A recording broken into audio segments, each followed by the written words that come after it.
Hello guys, welcome back to another video, and this is the big one. Manchester City head to Dortmund to play the second leg of the Champions League after a 2-1 victory in the first leg. It's going to be huge. It's going to be absolutely wonderful. It's going to be massive.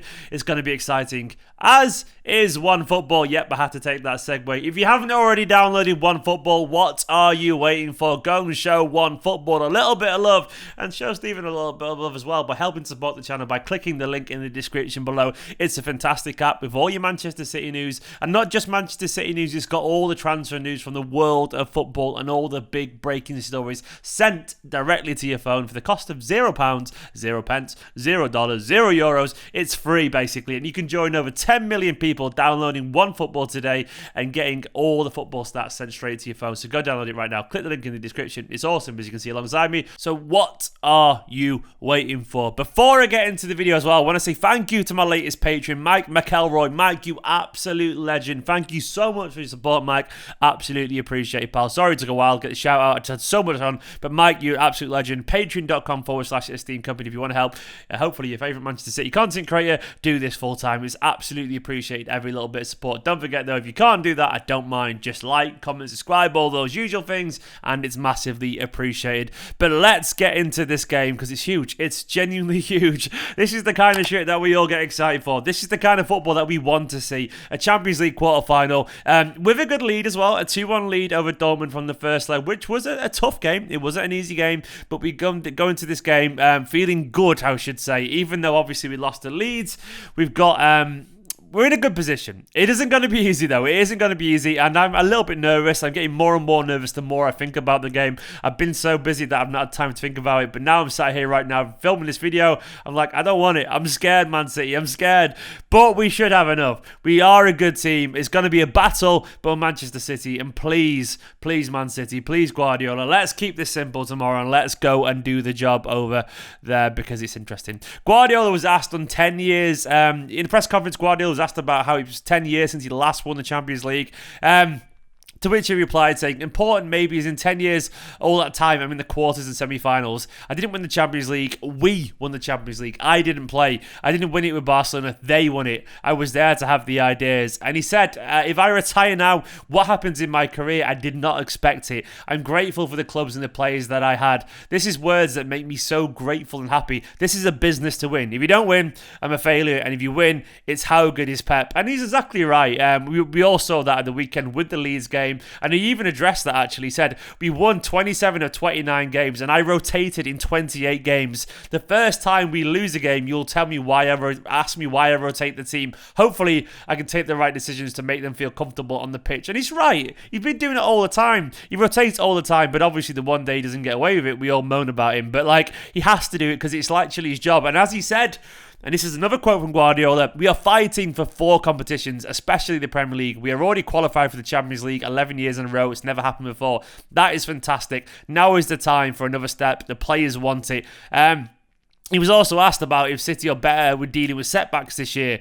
He said, if we win, people will say yes. If we lose, people will say no. Very true. Emotions in a game, many circumstances happen. They are humans. Everybody forgets. We do what we do all season and analyse and read it, and we do what we do to win. Guardiola's right. A perspective, normality. These are humans. These are footballers, and mistakes can happen, and it isn't easy. And people always jump on you after a loss, and that's what drove me mad at the weekend, because obviously I was disappointed by the Leeds game. Of course I was. And people were acting like we just threw the league away. And it was so unfair for a team that's been absolutely perfect, basically, for so long. Like, what more can we ask of them other than winning 27 out of 29 games? Yes, we won 29 out of 29, but that's not reasonable. That is not how the real world operates. And what they've done has been absolutely sensational. It gets tough now, of course it does. This game, Chelsea, Villa, the final, it isn't going to be easy. But that's just the hand, I say that's the hand we've been dealt. That's the hand we dealt ourselves by being so brilliant in so many competitions. So we've got just face up to it. In terms of the team news, unfortunately, Aguero once again, He's not available. Guardiola said he has a muscular problem, but it's not a big issue. But he's not in the travelling squad, which is Stefan, Ederson, James Trafford, a young goalkeeper. Obviously, no Scott Carson. Kyle Walker, Ruben Diaz, Stones, Ake, Zinchenko. Laporte's back with the squad, which is good news. And then Mendy, Cancelo, Eric Garcia, Gundogan, Rodri, De Bruyne, Bernardo, Fernandinho, Foden, Sterling, Jesus, Torres, Mahrez, and of course, no Aguero. Aguero, by the way, his agent, Hernan Reguera, has been in Barcelona today, which apparently they're after him, which is interesting. I saw Juve as well. Good luck to Sergio after that, man. Good luck to Sergio. In terms of the lineup, now, I want to go back to some comments that Guardiola made after the Dortmund game, because he wasn't happy, actually, and he did make a few comments where he pulled certain players out, which is not like Guardiola. It genuinely isn't. He doesn't usually do that. But he said after the first leg that we were going to change the press and we were going to change how we build up. That's an exact quote, not literally, but they're the exact sentence, the exact meaning that he got across. I don't know how he worded it exactly, but he said we were going to change the press and change the build-up play, which led me to think, well, certain players probably are at risk then. You might not agree with this, but I'm going to try and pick the team based off that and based off the Leeds game where certain players were disappointing. And certain players were disappointing as well in the Dortmund game. So this is going to be difficult. Ederson will be in goal, of course. I think Kyle Walker will play. And I reckon Diaz and Stones will play as well. Now, those two particularly, because I think Laporte, we don't really fully know if he's fit yet. I'm going to guess Diaz and Stones make sense with Kyle Walker there.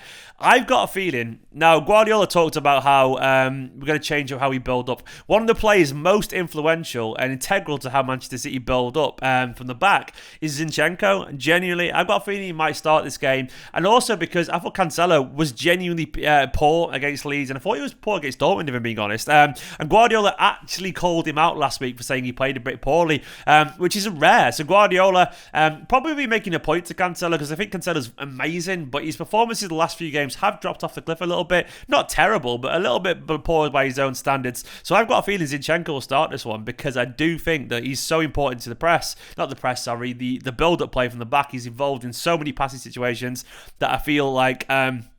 I feel like that's almost inevitable. We all know Fernandinho ain't going to play 2 games in 4 days, given the fact that he's like 36 in a few weeks as well. So Rodri's going to start in midfield. Fernandinho might play against Chelsea or something like that, but either way, he's not starting this game. And one thing I thought is Bernardo as well, man. Bernardo was poor the other day. He was decent against Dortmund, but he was poor against Leeds. I think he had a genuinely poor game. I wonder if he'll be the one to drop out here, because when he's talking about pressing, who's better for pressing? And who's better for work rate in the front ring than Gabriel Jesus? Gabriel Jesus is really good at this. And I've got a feeling, and he's been good in the Champions League as well, I've got a feeling Guardiola's going to start him in this game.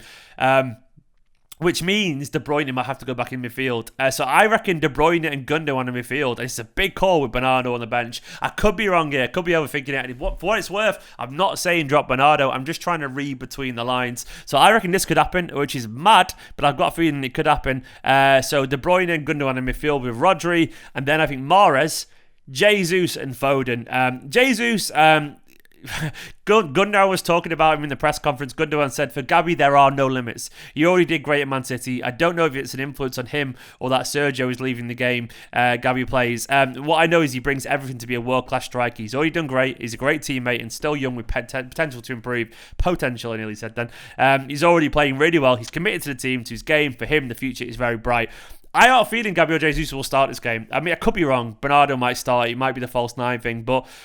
I've just got a feeling. Guardiola's going to be quite ruthless in this and play people who are currently in form, which is going to be interesting. Tell me why I'm wrong down in the comments below, but this is just my guess at what Guardiola would do as ever. In terms of the opposition, Dortmund, the other day, let's have a look. They played Stuttgart, I think, and won 3-2 away from home, which was a decent result for them, you know. Obviously, it's sandwiched between these 2 games. Obviously, they lost 2-1 to us and to Frankfurt as well. But Dortmund victory was a decent one away from home for them.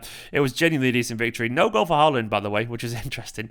A band that obviously we'll be paying very close attention to. In terms of Dortmund, though, Marco Reus and Hummels are both trained with Dortmund today, so they are fine for the game, unfortunately. Though, I say unfortunately, I don't want them to be injured, but you know what I mean. They're good players, so it would have been a short-term blow for them. But good news for us. But Jadon Sancho hasn't travelled as well, so he's out of the game. He's bottled it. No, I'm kidding. Sancho's out the game, but Haaland, of course, will be there. Guardiola was talking about Haaland once again. He was asked about watching Haaland live. He said, "We analysed Dortmund, not just one player. We knew his quality. We tried to do what we've done many times to win. We won the first. We'll try and win. Don't know what happened, but we go to win." Guardiola basically not giving anyone anything to go off there with the Dortmund thing. But we know Dortmund are good. They know we've got the quality players. Honestly, Haaland's Haaland. Royce is a good, experienced player.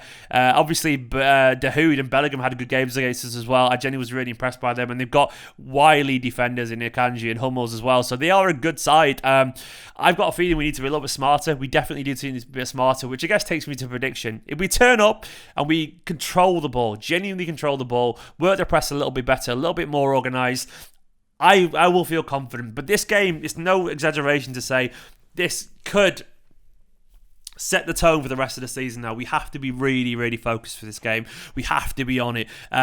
Getting past this would be such a massive mental boost for these players. They've done brilliantly this season, whichever way you look at it. But we can't deny the potential mental impact of losing the second game in a row and going out the Champions League. I mean, that would be absolutely catastrophic for us. It'd be devastating ahead of, once again, a semi-final, which could even be another loss, you know. So we've got to be realistic about how quickly our season could change like that. This is a bad game. We should be good though. I am feeling confident about this. I feel like the Leeds game could be a slap across our face to wake us up a little bit and get these players focused. I've got to feel confident, even though I'm nervous. I have to trust in this Manchester City team. Come on, City. I'm going to say it'll be painful. It'll be a 1-1 draw on the day, which will be enough to get City through, but very, very difficult to watch. I'm going for 1-1, but that gets Man City through. I'll take it. Guys, thank you for watching this video. Thank you once again to my latest Patreon, which was, who was it again? It was Mike McElroy. Mike, you absolute legend. And big shout out as well to all the patrons and my Patreon producer, Ahmed Al-Ali. If you want to help support the channel a little bit, patreon.com/Esteemed Company. Don't worry though, for now, just hit the like button, subscribe if you can't do that. And don't forget as well, I'll be back tomorrow for a watch along. And of course, as well, I'll be chatting to Asan in the morning, which I'm going to schedule soon. So that'll be ready. I'm going to chat to Asan for an early morning chat about the game tomorrow. But come on, City. Like, comment, subscribe. Love you all loads. I'm nervous. In a bit.